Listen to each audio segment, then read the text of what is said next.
This is Satya Pradyuman of Cirrus Research, and welcome to this episode of Market Conversation. The title, Geopolitical Risk and AI to Accelerate Broadening Markets.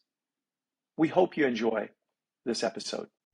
At the heart of this is this idea that the markets have been broadening for over a year and a half now in very different forms. And what we're starting to notice is that you're noticing the classic sort of AI leadership fragment. You're also starting to see benchmarks that should not be outperforming begin to outperform. So we've got a lot to cover today. Let's get into it. The one thing I've got to say as a side note is that I'm so happy we scheduled this call at noon instead of 3 p.m. today for all of those World Cup fans. All right, let's get going. If you look at this first half of the year that we just went through, it's been a bit of a seesaw. You had a correction into the Q1. You had really effectively the Strait of Hormuz shut down. And at the same time, as investors began to accept Hormuz potentially being reopened or some agreement underway, the markets rebounded fiercely. Oil prices have sort of come down. The question is, does that reopen shortly or not? It's really been very noisy, very hard to tell. We're months into the shutdown right now. And one of the members on the team, Nick Pilar, has been very quick to remind us that the Suez Canal was closed for about 8 years, going back to the late 60s, early 70s. So in terms of, what sort of outlier risk, tail risk there's still this event that's here that the market seems to be looking through.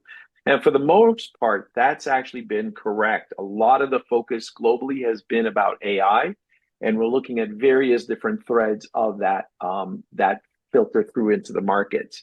That said, we're also seeing some very conflicting numbers as well.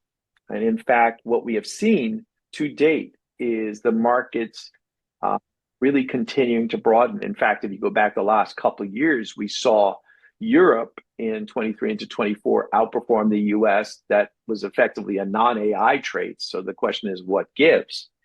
In addition to that, we've also seen the small cap market begin to really outperform in the last 12 months, where the Russell is now up about 11%. We could say a lot of that is AI, but what we also know is that sector spreads, when you break it down, you've got sectors from REITs, the utilities, and the smaller cap arena that's outperforming. And so if there's a big message on this call, what I want to be able to leave you with is this idea that to simplify the broadening market as just AI is a mistake. And in fact, we have plenty of evidence that shows to the counter. In addition to that, what is most shocking is the fact that the Russell 1000 value is outperforming the Russell 1000 growth by about 13 plus percentages in the last 12 months. So to me, this is the most confounding thing. Of course, the easy remark here is to say, hey, you've got Int'l in there, so therefore it's all AI. So let's jump into it. In terms of what I want to cover today, really talk a little bit about this recent change in our work. Our tactical signals are now flashing red. Given this really sharp run up in the last few months, I don't think we're surprised. We're going to go into why is this global broadening, this rotational market, likely to really become more accentuated, and really trying to underscore why there's more going on here, that geopolitical risk is really behind some of the last few years for non-AI markets to outperform. In addition to that, the AI downstream effects, we've been very aggressive in vocalizing this in the last 18 months or so. This has played out in forms that we didn't even realize that would surface. In terms of, to take a look at going through some of the other themes, our forecast model has gone to an overweight in value. So some of the sort of forecasting of the data is also saying what we've seen the last 12 months is likely to continue. We're also likely to see the small cap outperformance continue, potentially tempered in this speculative flash.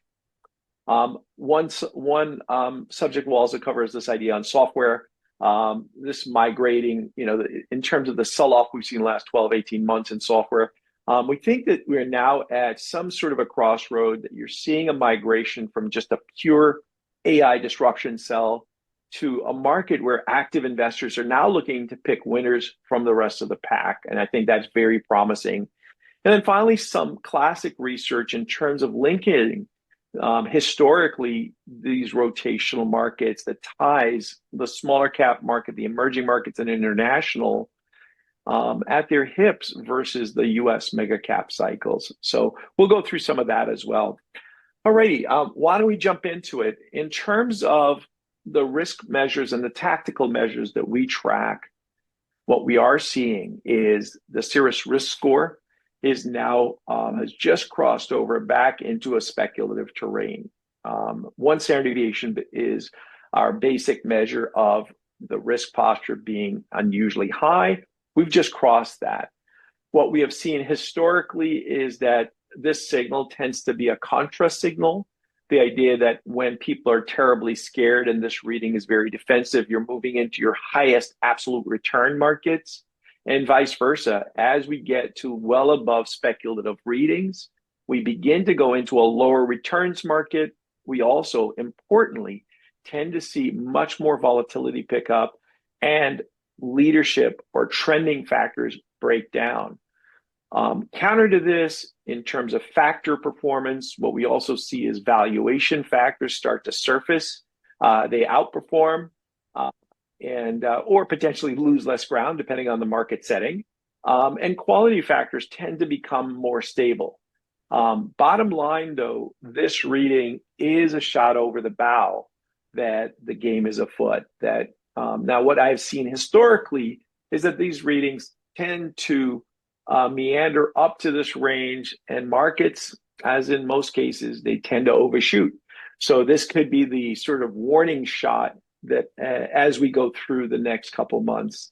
At the heart of this, though, we would begin getting into ready mode, looking to add some protection to the portfolio, diversifying, lowering the multiple to some degree, trying to knock out a little bit of the tail risk that could surface here.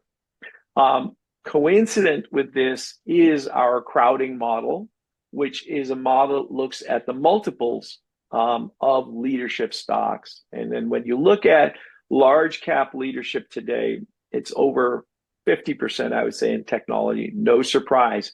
In the last several months, we've seen really a trade-off between industrials and technology. But this last move with the memory names, the chips, they've really surged and really dominate the portfolio. So now what we've got is a reading that's into the sell boundary. Now, bear in mind, last fall into the spring of this year, this model was in the sell territory. It correctly flagged, whether by coincidence or not. The idea was that the market was overhyped into the fourth quarter at the start of the year.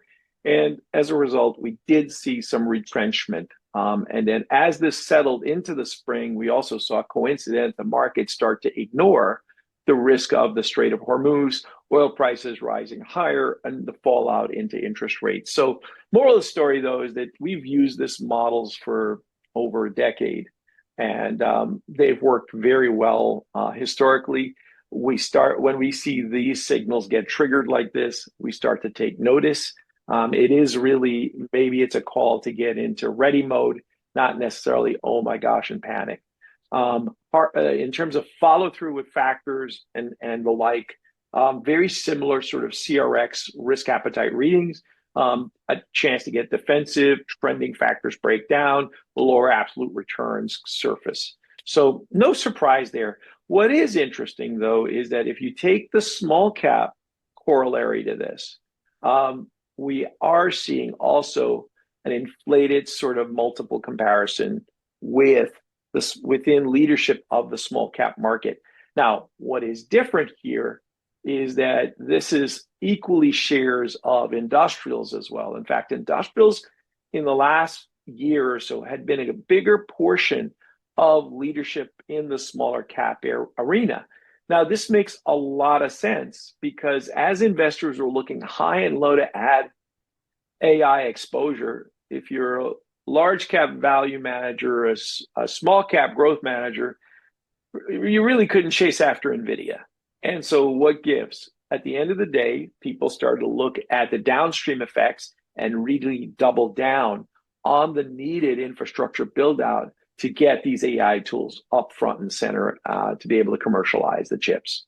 So we are starting to get to a point where the small cap market has outperformed. The smaller tech stocks have dominated the large tech arena in the last 12 months. So this is definitely a heads up to the small cap market. I'm not used to this. The last bunch of years, if there was a crowding, it was just isolated in the smaller cap arena. The last time we got this kind of risk was at the reopening, where really is a lot of at-home biotech names ran. As we went into the fall, this model triggered, and it was really a massive sort of deep value rotation on the reopening. So bottom line, though, again, very consistent reads from what we're seeing here. I want to shift gears a little bit about this AI conversation in small caps. The very quick takeaway on small caps outperforming is, hey, it's all tech. It only makes sense. Number one, what we have not seen in a long, long time, especially in the first few years of the AI run, is the small cap market really take hold or be firm. We are seeing that now, thanks to some of the downstream needs, whether it's data centers or cybersecurity or the like. In addition to that, the sort of need for power generation, we've also seen other sectors, other commodities also begin to kick in. Some of those groups are legitimately traditionally value-based, I should say. And so that might account for this and the spread between small and large. Maybe they're more sizable because of AI. But what is interesting is when you look to the spreads, at least in the last 12 months or so, we also have financials, utilities, real estate sectors outperforming. So the question is, what gives? What I think's going on is that we've gone into a world where it's AI and rest of market. I think investors that have really doubled down on the AI trade have begun to get nervous. When we look at US large cap, mega cap, tech, semi valuations, they're really off the scale. Now, not to try to make a mean reversion argument, but intellectually, you've got to get nervous if you're getting into multiples to the likes you have not seen before. Our own work in our benchmark shows that US large tech weighting is now about 50% of the US large cap market. Those are the sort of plot points that force people to say, hey, I've got massive IPOs in the AI segment coming out. The benchmark's already a massive exposure. If I'm truly running a diversified fund, can I honestly own 50% in one sector? And I think that's the sort of dialogue that people are going to struggle with. Here's the interesting follow through.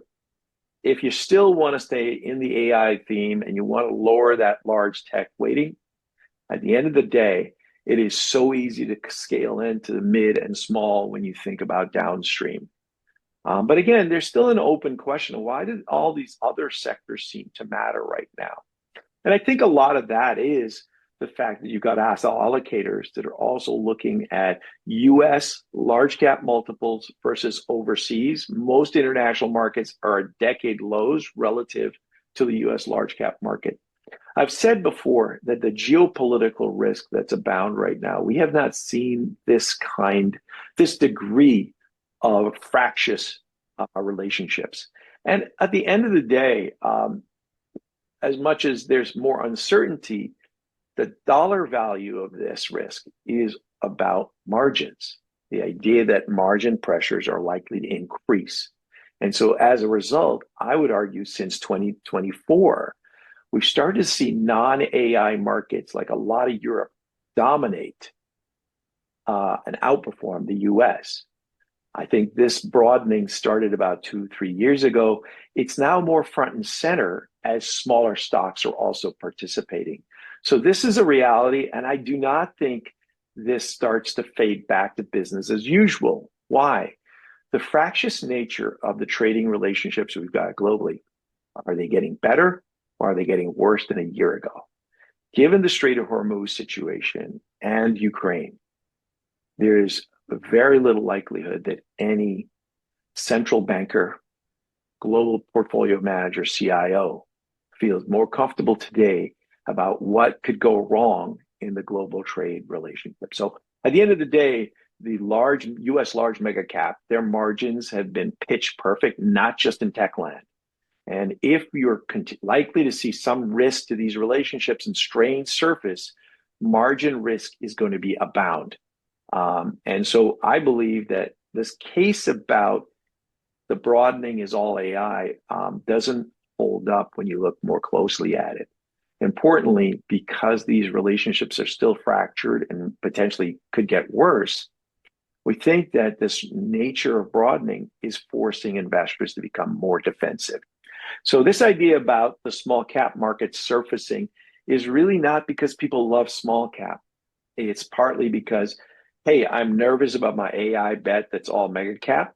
Legitimately, you have a downstream effect that's going to really fuel mid and smaller cap stocks.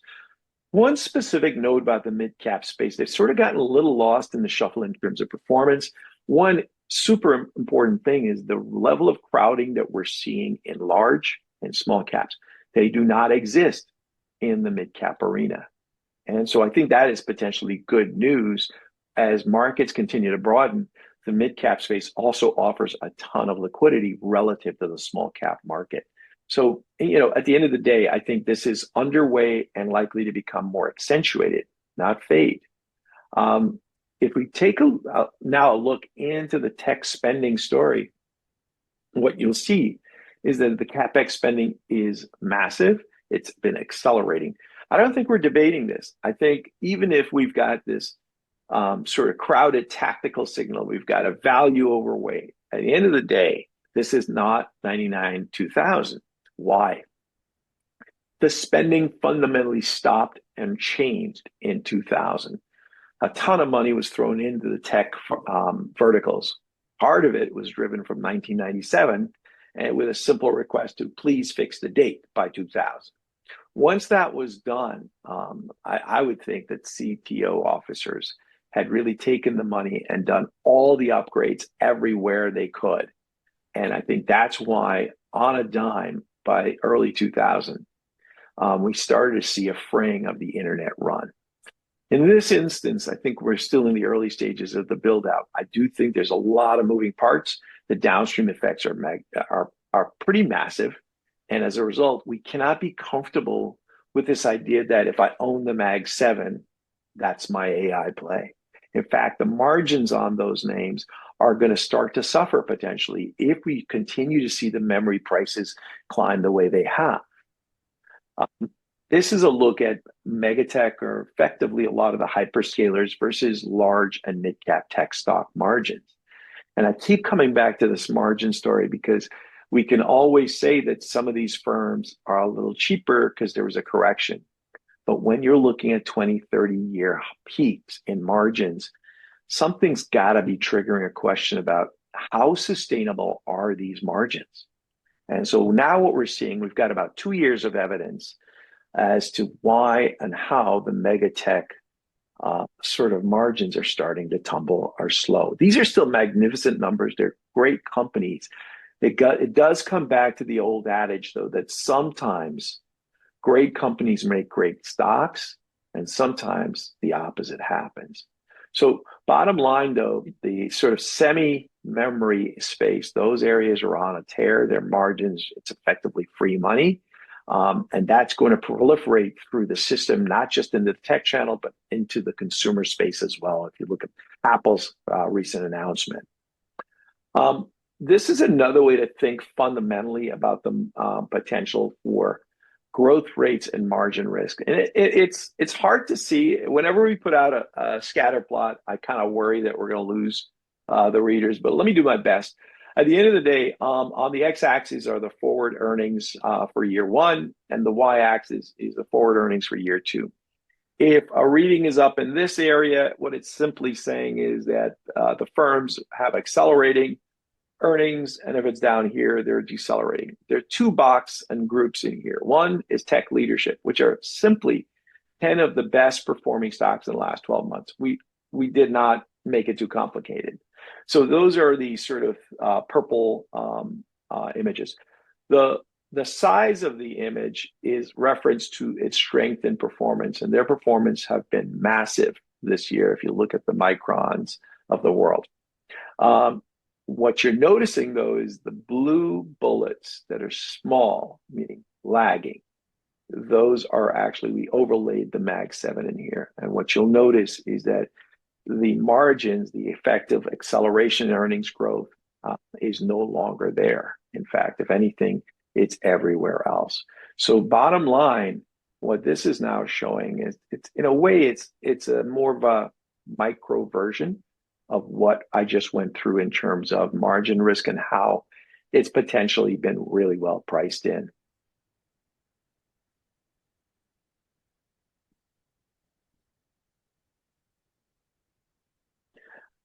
I want to shift gears a little bit. I opened the call earlier with this idea of how one of the most surprising things to us were how value benchmarks were outperforming.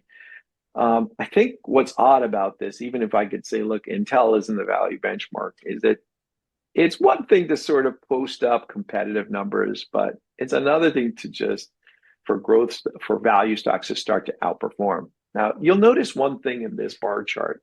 The growth, the large cap growth value spreads, they're pretty massive. You know, you've got over 10, 11%, maybe even more.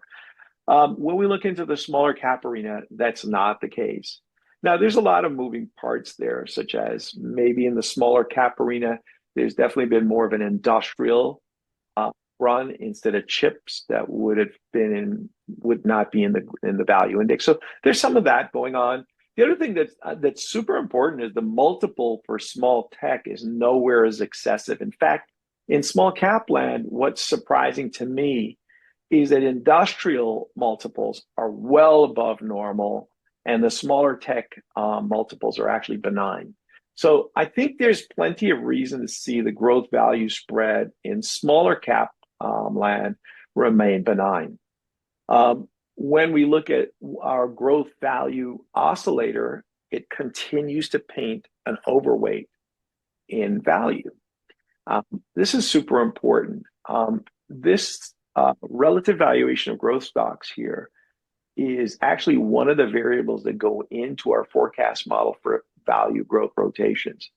The purple curve represents the large cap relative valuation reading for large growth. The denominator is large cap value.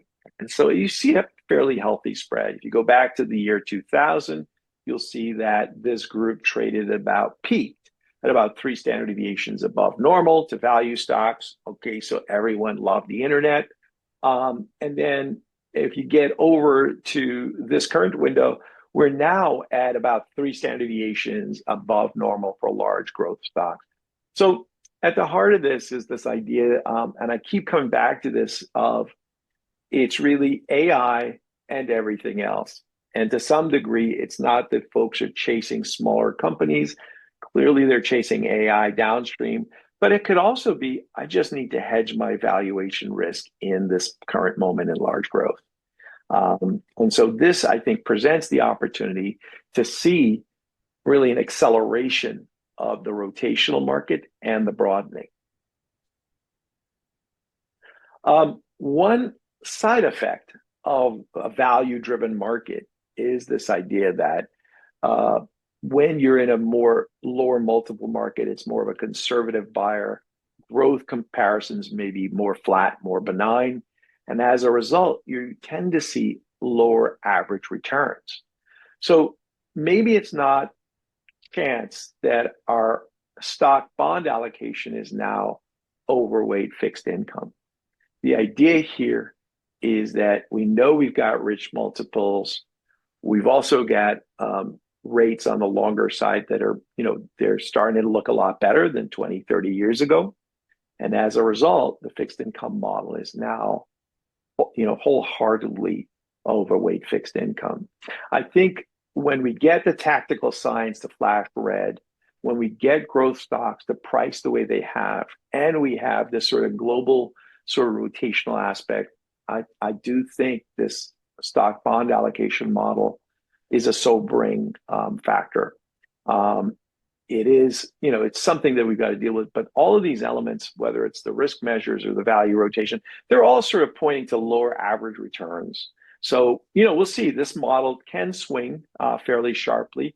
If you go back to the pandemic, the moment we started to see that the Fed was effectively going to basically create free money for everyone, we saw this model go from like a 30% underwear with the initial wave of the pandemic to about a 90% overweight, stayed there for a few years. The reopening, this and the Fed tightening, this model went back to a low level, made great calls, and it ran right back into an overweight at the beginning of the AI trade. So we've been running this live and out of sample for a bunch of years. And so this model's been useful. I tend to pay more attention to it. Shifting gears a little bit about software, potentially some good news. What we are now starting to see, especially in large mid-cap software names, there is some sort of discrimination and dispersion in returns that have started to enter the picture. And this is really good news because if you look back in the last few years, the software group has gone through just a massive correction over the last few years. Some of the valuation comparisons we're looking at now are becoming more and more compelling. That said, we've cautioned investors that there's more to this story, that the estimates for this space about a year ago was probably too aggressive. I think the nervousness about AI disruption sort of fueled this frenzy of selling across broad swaths of stock. Now, if people are just selling the index, the dispersion is going to stay super low. As they start to pick names, you start to see a return to normal. What we're now seeing in the large mid-cap names, the software dispersion returns are starting to climb. We haven't seen this as of yet, but they tend to track together in the smaller cap arena. I suspect as the dust settles and people start to focus on other elements, the sort of discriminatory buying will probably kick into the small cap area, just for the simple fact that very correlated over time. If we look at a case study, though, and I like this as an example, we've placed here CrowdStrike against Salesforce. And this is now a little bit of a reality check about the dispersion data. That's statistic. These are actual companies. And what you'll see is a tale of two cities. And this makes a ton of sense. What it's really saying is the market investors are getting more sophisticated about software. They're looking to potential beneficiaries of AI and how it can favorably affect software firms. Counter to this, there's still firms, let's say CRM, where these tools that are surfacing are likely to sort of mitigate some of the demand for the sort of CRM type product lines. So bottom line, I don't think it's over yet, but the good news is that this is likely to create more of a broadening, and we're likely to see this now begin to surface in the smaller cap arena. Let me try to bring this thing together in terms of the day job, how we would focus on our stock selection models. As many of you know, we run 6 blends, 3 growth blends, 3 value blends. Given everything we've said about valuation sensitivity, we're going to increase the amount of valuations in our stock selection process on the growth side with our GARP model. Similarly, with the relative value world or value world, we are moving away from quality value into relative value. The trick here is that we still want good companies, but quality, the more we place an emphasis on quality, the more we lower the valuation emphasis. So we think, given the tactical risk of this moment, we've got to sort of move this basket into more of a relative value play. It shouldn't be drastically different from the holdings of the quality value, but on the margin, we're going to lower the multiples a bit more to address this sort of tactical moment. All right, let me close with a few thoughts here in terms of longer term themes and elements that are sort of rotating through the marketplace. We posted this maybe a few months ago, and I really like it. This sort of seesaw scale places some of the mega cap tech names, the leadership in the market, and against this are other diversified opportunities, international markets, emerging markets, small caps. And what we're beginning to learn, especially when you look at data, these 3 components historically seem tied at the hips. And the question is, what causes, this sort of driver? What causes the sort of rotation from one end to the other? And I think one of the key things we've come down to is geopolitical risk, whether it's tariffs or war or inflation. All three, by the way, in this moment still exist. What I think has happened in the last few years is that this sort of plot point matters more to global investors. And as a result, when you see gold prices kick into high gear, something's going on. Is it really inflation? Is it just nervousness? Or is it that maybe central bankers don't want as much dollar reserve? Part two to this is, though, when you're nervous, besides the sort of regional allocation, is you start to put more valuation emphasis. And that's one way of adding protection. So the idea is that these two elements, whether it's geopolitics as a driver, forcing valuations to matter, is really what's been allowing these non-traditional leadership assets to run. And if we're right, given the conditions of the sort of fractious nature of trading partners right now, and importantly, the broadening aspects of AI, I think we're likely to see more and more of this rotation. This is some coincident data. I think it's really cool. Blue curve represents the small versus large cap market. The pink curve is the world ex US large cap. And then finally, emerging markets. What you'll see is that they've all sort of trended a certain way, and they tend to move together. And so what we learned out of this is there is this sort of like pendulum that swings, whether you're mega cap US or rest of markets. And I think that's where we are today. This diagram flow chart offers the logical flow so that if I am nervous, and I can use proxies like gold to sort of measure tariffs, war, inflation. I'm sure there are a host of other variables we could be looking at, but this is one to simplify the sort of workflow or the thought process. Then valuations start to matter. If valuations matter, then are large stocks stupid expensive? Bottom line, they are against US small caps and they are against overseas. So what's happening is that the outcome is that markets and dollars begin to flow elsewhere. And so I think this really begins to tell the story, which is that investors are looking high and low to add protection. I think the consensus is an agreement that AI is here to stay. Spending is going to remain strong. We do have some valuation issues. We've got margin risks for traditional leaderships in the hyperscalers that's going to probably surface in the back half of this year. But at the heart of this is that will continue to run its course. And given how we've seen the market broaden in AI, I would be surprised that it stops on a dime. So that pretty much concludes my remarks today. Big takeaways. It ain't just AI. Investors are looking high and low to add some protection given the sort of geopolitical concerns. The value outperformance seen this year, which is shocking. And if we want to really nitpick and dig in, yes, this is all Int'l. But my suspicion is there's something else going on here. Smaller caps also working. A lot of this is probably AI plus this idea for adding protection. So we think the diffused AI spending is going to run harder. And I don't think we'll be surprised there. I think credit markets remain very, very constructive.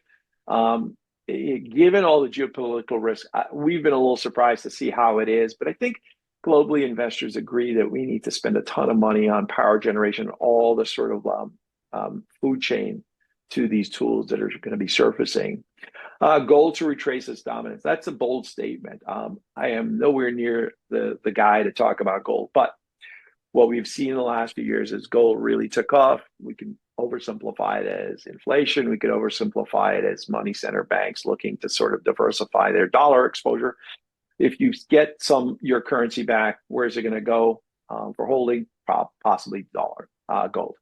So what's gone on since the war is that we've started to see dollar retrace. We see gold weaken. I would really, really think carefully about what's going on there. Is it perhaps that we're going back to a global dominance, or are we in a petrodollar world until we settle the Strait of Hormuz? I think it's that latter.